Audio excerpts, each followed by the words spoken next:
ദൈവതിരുനാമത്തിന് മഹത്വം ഉണ്ടാകട്ടെ. ഏറ്റവും ആദരണീയരായ കർത്തൃ ശുശ്രൂഷകർക്കും കൂടി വന്നിരിക്കുന്ന വിശ്വാസികളുടെ സമൂഹത്തിനും കർത്താവായ യേശുക്രിസ്തുവിൻ്റെ നാമത്തിൽ എൻ്റെ സ്നേഹവന്ദനം അറിയിക്കുന്നു. ജീവനുള്ള ദൈവത്തിൻ്റെ വചനം കേൾക്കുവാൻ ഇടയാകുന്നത് ഏറ്റവും വലിയ ഭാഗ്യമാണ്. ജീവിതത്തിലെ ഏറ്റവും വലിയ ഭാഗ്യം ഒരു മനുഷ്യന് ഈ ഭൂമിയിൽ വെച്ച് ലഭിക്കാവുന്ന ഏറ്റവും വലിയ ഭാഗ്യം. ഒരിക്കലും നിങ്ങളോട് ഞാൻ അപേക്ഷിക്കുകയാണ്, ആജ്ഞാപിക്കുകയല്ല. കാരണം എനിക്കിങ്ങനെ അപേക്ഷിക്കണേയല്ല, ആജ്ഞാപിക്കുന്നൊരു സ്വഭാവമുണ്ട്. എൻ്റെ ഒരു ബാധയായിരുന്നു ഈ മൈക്ക്. നിങ്ങൾക്ക് പലർക്കും മനസ്സിലായിട്ടുണ്ടാവും ഒരു ബാധ. എല്ലാവർക്കും ഉണ്ട് ഓരോ ബാധകൾ. ബാധ മാറിയത് കഴിഞ്ഞ ഒന്നാം ഞായറാഴ്ച, ഈ കഴിഞ്ഞ ആഴ്ചയല്ല, അതിൻ്റെ മുമ്പിലത്തെ ഒന്നാം ഞായറാഴ്ച അല്ലെങ്കിൽ മൂന്നാം ഞായറാഴ്ചയാണെന്നാണ് ഞാൻ മനസ്സിലാക്കുന്നത്. അന്ന് അവിടെ ദൈവമക്കൾ അവിടെ മൈക്കൊക്കെ അഡ്ജസ്റ്റ് ചെയ്തുകൊണ്ടിരിക്കുന്നു. പാവം പിള്ളേരതെല്ലാം ഭംഗിയായിട്ട് ചെയ്തു. കേൾക്കുന്നവർക്ക് മനോഹരമായി കേൾക്കുകയും ചെയ്യാം. എനിക്ക് ഒരു ചിന്ത, എല്ലാവരും കേൾക്കാൻ കഴിയുന്നില്ല എന്നുള്ള ചിന്ത. ഉടനെ ആത്മാവിൻ്റെ തെളിഞ്ഞ പ്രകാശവുമായി ഞാൻ എഴുന്നേറ്റ് വന്ന് പറയാൻ തുടങ്ങിയപ്പോഴത്തേക്കും കർത്താവ് ദുഃഖിച്ചു, കർത്താവ് മാറി.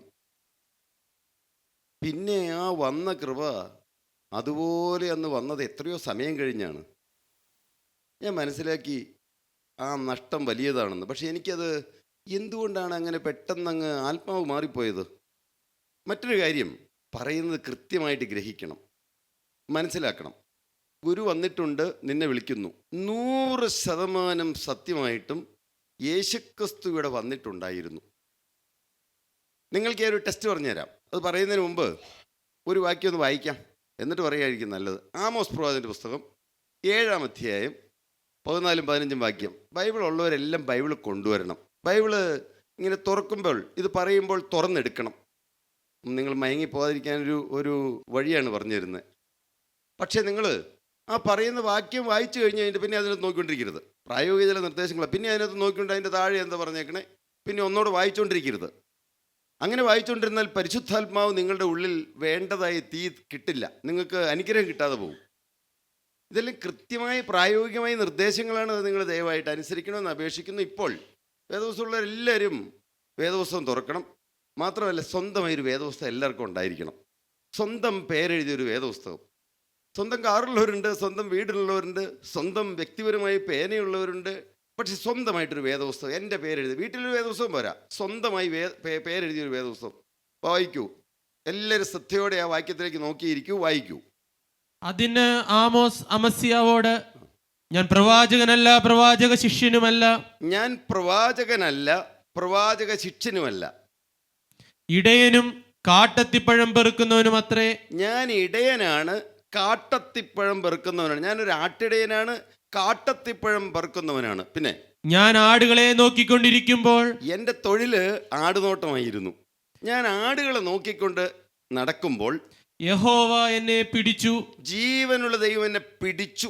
എന്തുറപ്പാണ് ആമോസ് പ്രവാചകന്! ജീവനുള്ള ദൈവം എന്നെ പിടിച്ചു. എന്നിട്ടോ, നീ ചെന്ന് എന്റെ ജനമായ ഇസ്രായേലിനോട് പ്രവചിക്ക എന്ന് യഹോവ എന്നോട് കൽപ്പിച്ചു എന്നുത്തരം പറഞ്ഞു. അതെന്താ പറഞ്ഞേ? നീ ചെന്ന് എൻ്റെ ജനമായ, അഥവാ ദൈവമക്കളോട്, ഇസ്രായേൽ ജനത്തോട് പ്രവചിക്ക എന്ന് പറഞ്ഞു. അതെങ്ങനെയാ? പ്രവാചകനല്ല, പ്രവാചക ശിഷ്യനുമല്ല, ദൈവം പറയാണ് പ്രവചിക്കാൻ. ഞാനൊന്ന് പ്രാർത്ഥിച്ചുകൊണ്ടിരിക്കുമ്പോൾ വ്യക്തമായിട്ട് ദൈവത്തിൻ്റെ ആത്മാവ് എനിക്ക് പറഞ്ഞു തന്നു ഒരു കാര്യം. എന്താണെന്നറിയാമോ? യെശയ്യാ പ്രവാചകന്റെ പുസ്തകം 1-ാം അധ്യായം മുതൽ ആ അധ്യായം 18-ാം വാക്യത്തിലാണ് തീരുന്നത്. അത് മാത്രം പറഞ്ഞാൽ മതിയെന്ന്. അപ്പോഴുണ്ട് നമ്മുടെ ഉള്ളിൽ നിന്ന് സകല ഭൂതവും ഇറങ്ങിപ്പോവുകയാണ്. നമ്മൾ വായിച്ചു കേട്ടത് എന്താണ്? ഞാൻ പ്രവാചകനല്ല, പ്രവാചക ശിഷ്യനുമല്ല. ആ ഒരു ചിന്ത. ഞങ്ങൾ ആരും പ്രവാചകന്മാരല്ല, ഞാനടക്കം. എന്തായാലും ഞങ്ങൾക്ക് ആർക്കും പ്രവാചകന്മാരാണെന്ന് തോന്നിയിട്ടില്ല. വിശുദ്ധനായ ആമോസ് പ്രവാചകന് തോന്നി. ആമോസ് പ്രവാചകൻ കൃത്യമായി പറഞ്ഞു, ഞാൻ പ്രവാചകനല്ല. പിന്നെ എന്താണ്? എന്ന് പ്രവാചകരെ ശിഷ്യനെങ്കിലും ആണോ? പ്രവാചക ശിഷ്യനുമല്ല. ഞാൻ പ്രവാചകനല്ല, പ്രവാചക ശിഷ്യനുമല്ല. പിന്നെ ആരാണ്? ഞാൻ ഇടയനാണ്. ഞാനൊരു ആട്ടിടയനാണ്. കാട്ടത്തിപ്പഴം പെറുക്കുന്ന ജോലിയാണ് എനിക്ക്. ശരിയല്ലേ? നിങ്ങൾ ചിന്തിച്ചു നോക്കൂ. നമ്മൾ ആരെങ്കിലും, ചിലരുണ്ട് മുഴുവൻ സമയവും ദൈവവേല ചെയ്യുന്നവരാണോ? ദൈവവേലക്കാർ മാത്രമാണെന്ന് അവകാശപ്പെടാൻ പറ്റുന്ന ഒരു ചുരുക്കം ചിലരേ ഉള്ളൂ. ഞാൻ എളിമയോട് പറയുകയാണ്, ഞാൻ പ്രവാചകനല്ല, പ്രവാചക ശിഷ്യനുമല്ല, ഇടയനാണ്, കാട്ടത്തിപ്പഴം പെറുക്കുന്നവനാണ്. എത്ര താണ നിലവാരമാണ്! ആടിനെ നോക്കുന്നു. താണ നിലവാരം എന്നല്ല പറഞ്ഞത്, എത്ര താണ ജോലിയാണ്. പിന്നെയോ കാട്ടത്തിപ്പഴം പെറുക്കുക. വിശക്കുമ്പോൾ ഇങ്ങനെ പെറുക്കിക്കൊണ്ടെടുക്കും, ഓരോന്ന് തിന്നുമായിരിക്കും.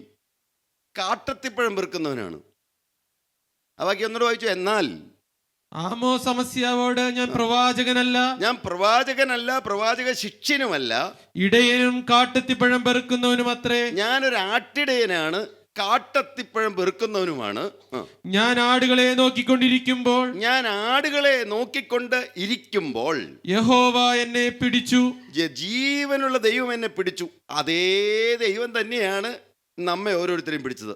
ഇത് നിങ്ങൾ കണ്ണടച്ച് വിശ്വസിച്ചാൽ ഇന്ന് നിങ്ങൾ കടന്നു പോകുന്നറിയില്ല, നിങ്ങൾ ദൈവരാജ്യത്തിൽ എത്തിയിരിക്കും. എന്താണ് പറഞ്ഞത്? ബാക്കി ഭാഗം വായിക്കൂ.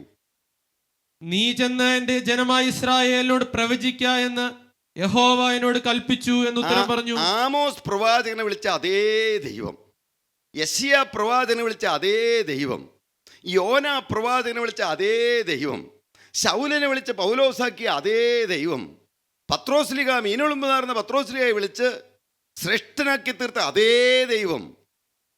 തീർന്നില്ല. എന്തുമാത്രമാണ്! അബ്രാഹാമിനെ വിളിച്ച, വിഗ്രഹാരാധിയായിരുന്ന അബ്രാഹാമിനെ വിളിച്ച് വിശ്വാസികളുടെ പിതാവാക്കി തീർത്ത അതേ ദൈവം എന്നെ വിളിച്ച കാര്യമല്ല പറഞ്ഞേ, നമ്മെ ഓരോരുത്തരെയും വിളിച്ച കാര്യം.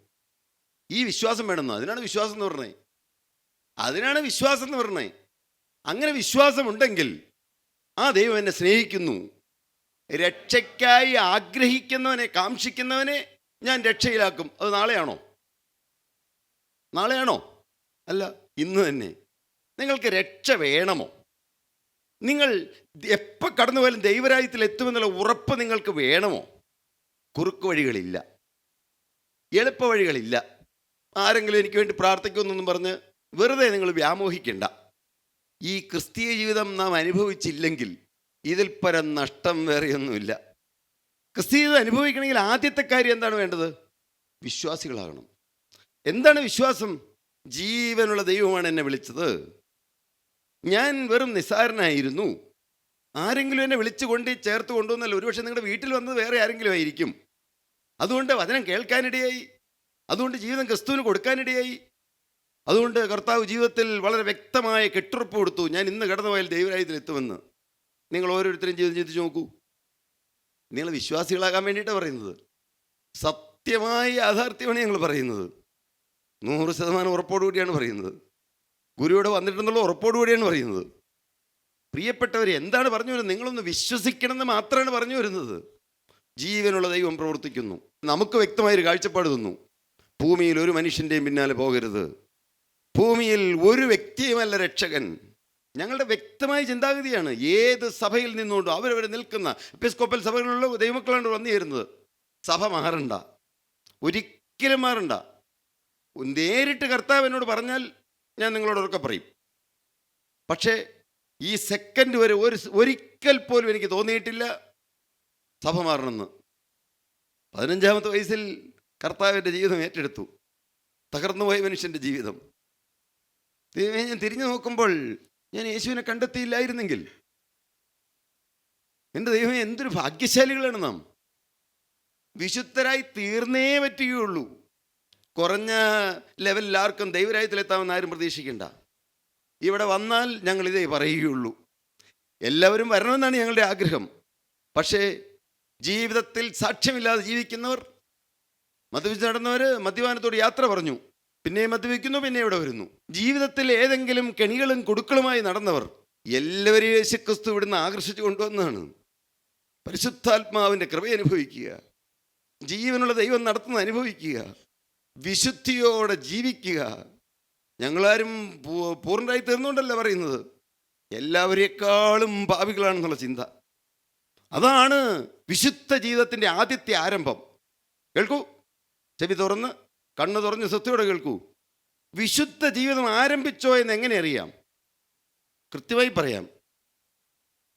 എന്തുകൊണ്ടാണ് നിങ്ങളുടെ പലരുടെയും പാപം പിന്നെയും പിന്നെയും മാറിപ്പോകാതിരിക്കുന്നത്? എന്തുകൊണ്ടാണ്? പുകവലി മാറണമെന്ന് ആഗ്രഹമുള്ളവരുണ്ട്, കോപം മാറിപ്പോകണമെന്ന് ആഗ്രഹമുള്ളവരുണ്ട്, അരുതാത്ത ചിന്തകളിന്മേൽ ജയം കിട്ടണമെന്നുള്ളവരുണ്ട്.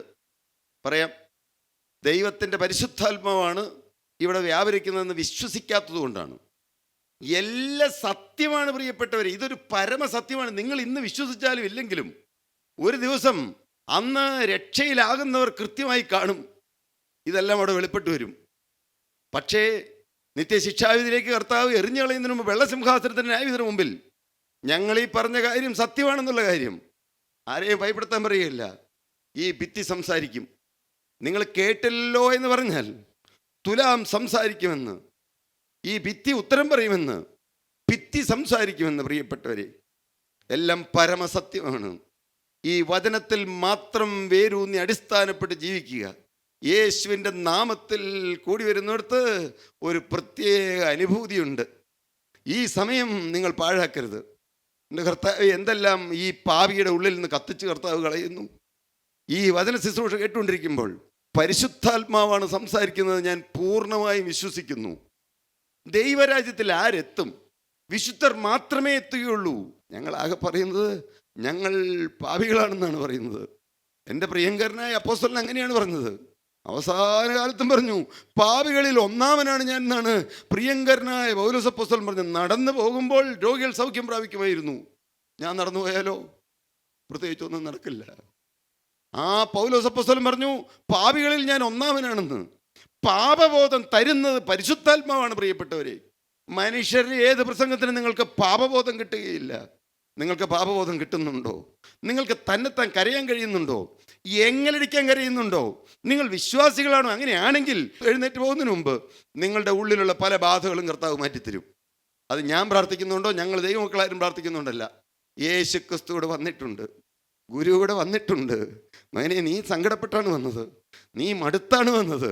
എൻ്റെ ഈ പാവം മാറിയില്ലായിരിക്കും, മരണത്തോടുകൂടിയായിരിക്കും മാറുമെന്നായിരിക്കും ചിന്തിച്ചായിരിക്കും നീ വന്നത്. നിൻ്റെ അഴുക്ക് ചിന്ത മാറില്ലെന്ന് വിചാരിച്ചായിരിക്കും നീ വന്നത്. നിൻ്റെ മലിന വികാരം മാറില്ലെന്ന് വിചാരിച്ചായിരിക്കും വന്നത്.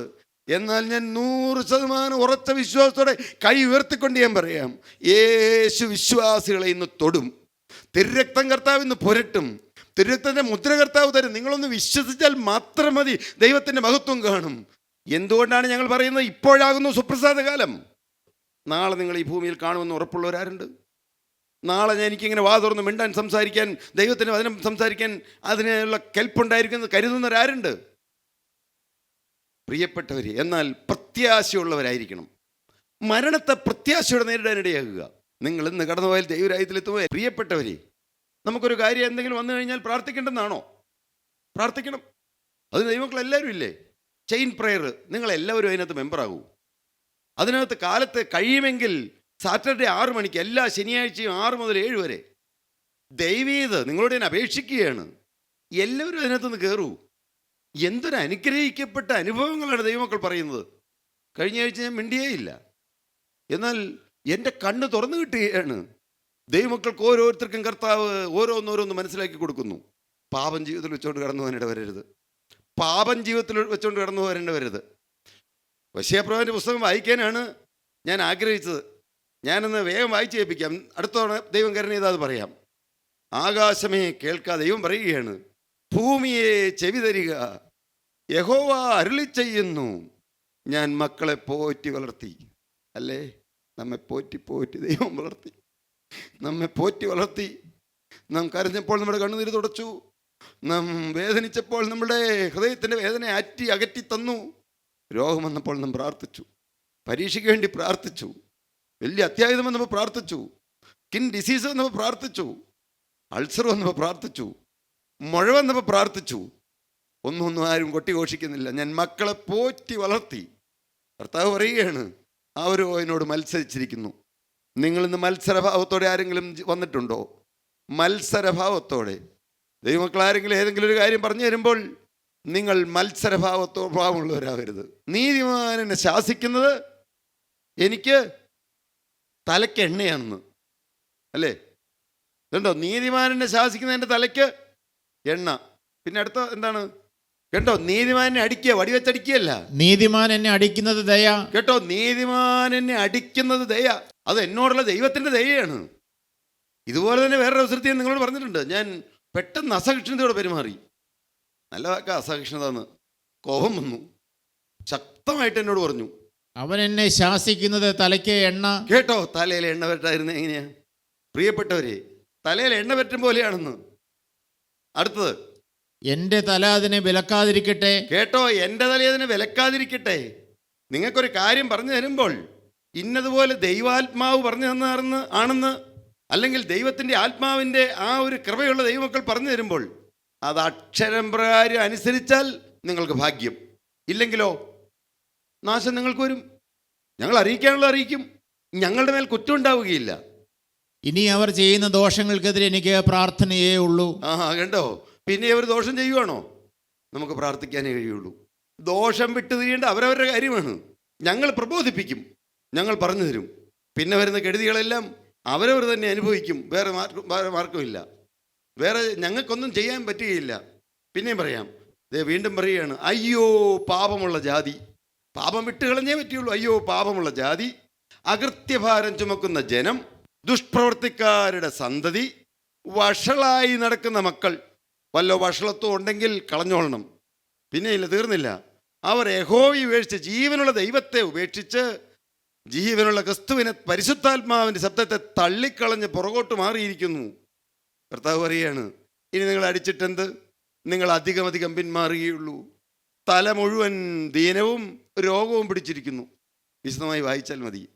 എന്നാൽ പ്രിയപ്പെട്ട ഒരു ഭയനിർദ്ദേശം കൂടെ തന്നുവിടാം. 50-ാം സങ്കീർത്തനം 21, 21 മുതൽ 23 വരെ. ഹൃദയപ്പലകയിൽ എഴുതിക്കൊള്ളൂ. പ്രാർത്ഥിക്കാൻ തുടങ്ങുകയാണ്. ഹൃദയപ്പലകയിൽ എഴുതിക്കൊള്ളൂ. എന്താണ്? ഇവ നീ ചെയ്ത്. കേട്ടോളണം. നീ ഇവയൊക്കെ ചെയ്തു, പിന്നെ ഞാൻ മിണ്ടാതിരിക്കയാൽ ഞാൻ നിന്നെ ശിക്ഷിച്ചില്ല. നീ പാപം ചെയ്തു, നീ വേണ്ടാതിനങ്ങളിൽ അകപ്പെട്ടു, ഞാൻ ഒന്നും ചെയ്തില്ല. അതുകൊണ്ട് ഇവ നീ ചെയ്തു, ഞാൻ തൽക്കാലം എൻ്റെ കൈ നീട്ടിയില്ല. നീ മിണ്ടാതിരിക്കയാൽ ഞാൻ നിന്നെ പോലെയുള്ളവനെന്ന് നീ നിരൂപിച്ചു. മനുഷ്യ, നീ വിചാരിക്കുകയാണ് ഞാൻ നിന്നെ പോലെയുള്ളവനാണ്, ഇങ്ങനെ പാപമൊക്കെ ചെയ്യാമെന്ന് വിചാരിക്കുകയാണ്. എന്നാൽ എന്താണ് ദൈവം തരുന്ന നിർദ്ദേശം? എന്നാൽ ഞാൻ നിന്നെ ശാസിച്ചു. ഞാൻ നിന്നെ ശാസിച്ച് നിന്റെ കണ്ണിൻ മുമ്പിൽ അവയെ നിരത്തിവെക്കും. നിന്റെ പാപങ്ങളെല്ലാം നിരത്തിവെച്ച് കിട്ടുന്ന രംഗമാണ് ഈ പരിശുദ്ധാത്മാവ് വ്യാപരിക്കുന്ന രംഗം. എന്നാൽ ദൈവത്തെ മറയ്ക്കുന്നവരെ ഇത് ഓർത്തുകൊള്ളുവിൻ. കേട്ടില്ല എന്ന് പറയരുത്. ദൈവത്തെ മറന്നു ജീവിക്കുന്നവർ ആരെങ്കിലും ഉണ്ടെങ്കിൽ, ദൈവത്തെ മറക്കുന്നവരെ ഇത് ഓർത്തുകൊള്ളുവിൻ. ബാക്കി വായിക്കൂ. അല്ലെങ്കിൽ ഞാൻ നിങ്ങളെ കീറിക്കളയും. കേട്ടോ, ഞങ്ങളാരും പറഞ്ഞതല്ല. അല്ലെങ്കിൽ ഞാൻ നിങ്ങളെ ടേറിയും കീറിക്കളയുമെന്ന് ആർക്കൊന്നും സഹായിക്കാൻ കഴിയില്ല. അതുകൊണ്ട് എന്ത് വേണം? ഇന്ന് പാപത്തോട് യാത്ര പറഞ്ഞു കൊള്ളണം. ജീവിതത്തിൽ പാപത്തോട് യാത്ര പറഞ്ഞു കൊള്ളണം. എന്നേക്കുമായിട്ട് പാപത്തോട് യാത്ര പറഞ്ഞു കൊള്ളണം. പിശാചിനെ ഉപേക്ഷിച്ചു കൊള്ളണം. പിശാചിൻ്റെ പ്രവൃത്തികളോട് യാത്ര പറഞ്ഞു കൊള്ളണം.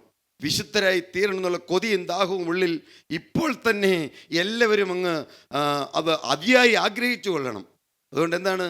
അടുത്ത 18-ാം വാക്യം മാത്രം ഒന്ന് വായിക്കും. വരുവീൻ, നമുക്ക് തമ്മിൽ വാദിക്കാമെന്ന് യഹോവ അരുളിച്ചെയ്യുന്നു. കേൾക്കൂ, നിങ്ങൾ കണ്ണ് തുറന്നു നോക്കൂ. വരുവീൻ എന്ന് ദൈവം പറയുകയാണ്. വരുവീൻ, നമുക്ക് തമ്മിൽ വാദിക്കാമെന്ന് യഹോവയായ ദൈവം അരുളിച്ചെയ്യുന്നു.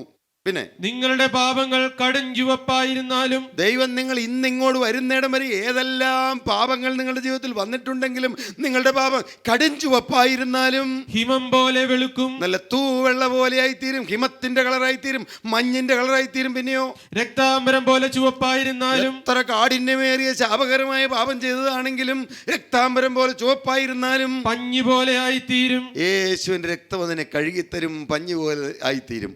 തലകളെ വണക്കം, പ്രാർത്ഥിക്കാം. ആരെല്ലാം തീരുമാനിക്കുന്നുണ്ട്? ആർക്കെല്ലാം വ്യക്തമായ തീരുമാനമുണ്ട്, കർത്താവേ എന്നെ ഒരു വിശുദ്ധനാക്കണേ, എന്നെ ഒരു ശുദ്ധിമതിയാക്കണേ, പാപത്തോട് ഞാൻ യാത്ര പറയുകയാണ്, പിശാചിനോട് ഞാൻ യാത്ര പറയുകയാണ്, ഞാനൊരു വിശുദ്ധനായി തീരാൻ തീരുമാനിക്കുകയാണ്, വേണമെങ്കിൽ മതി എന്നാണ് ഞങ്ങൾ പറയുന്നത്. നിങ്ങൾക്ക് വിഷമം തോന്നരുത്, നിങ്ങൾക്ക് സ്വന്തമായി താല്പര്യം ഉണ്ടെങ്കിൽ മതി എന്നാണ് പറയുന്നത്. അങ്ങനെ താല്പര്യമുള്ളവർ മാത്രം, അങ്ങനെ വ്യക്തമായി എനിക്കിനി പാപം വേണ്ട, എനിക്കൊരു വിശുദ്ധനായി തീരണം, എന്താണ് വേണ്ടത് പറഞ്ഞുതരാം.